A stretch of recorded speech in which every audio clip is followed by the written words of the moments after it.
diluted that sample into some milk-based extender, and then we're going to incubate the sample for 30 minutes in a water bath. So what we have found is that there are stallions who, if you look at the motility directly after thawing, it might be okay.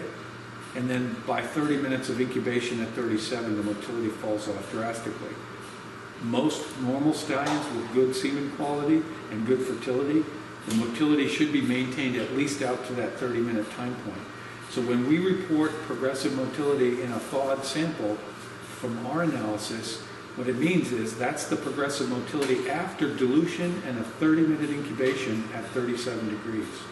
So it is a bit of a stress test, a heat stress test on the cells post-thaw that gives us a little bit better differentiation as to the quality of that sample.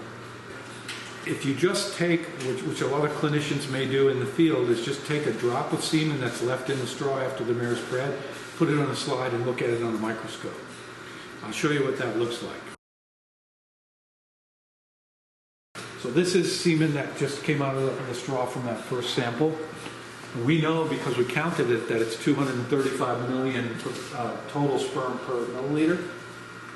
If I take a pre-warmed slide,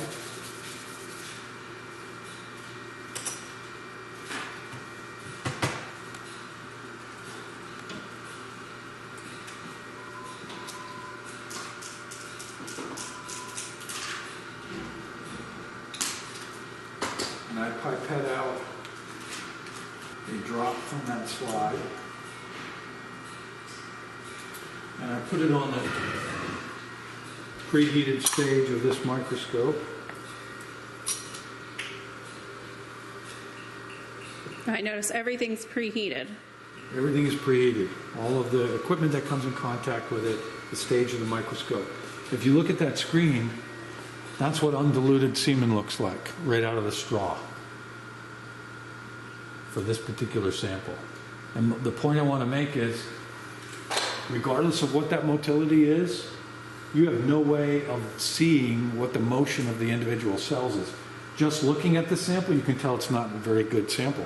There's a lot of dead cells in there. Mm-hmm.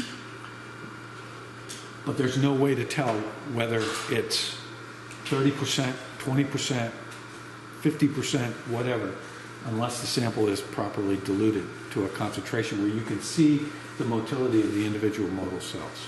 Here I can't tell, of the motile cells that are there, how many of them are moving in a fairly straight line and how many of them are going in circles and so forth.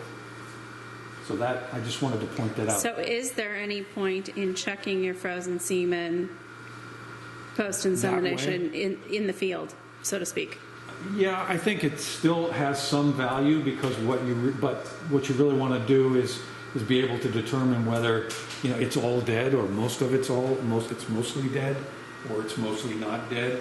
But what I would caution against is trying to make any kind of quantitative assessment of what the quality is. It's either, you know, maybe you mishandled it, or it was thought improperly, or whatever, and it's all dead, or it's mostly all dead.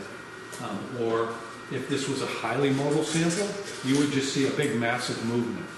And so that makes it look like it's really, really highly progressively motile, when it may be that big massive movement is all sperm that are going around in circles. So all I'm saying is you can't differentiate between a progressive sperm and a non-progressive sperm in an undiluted sample. But you can get an idea of, is that stuff all is it living or dead?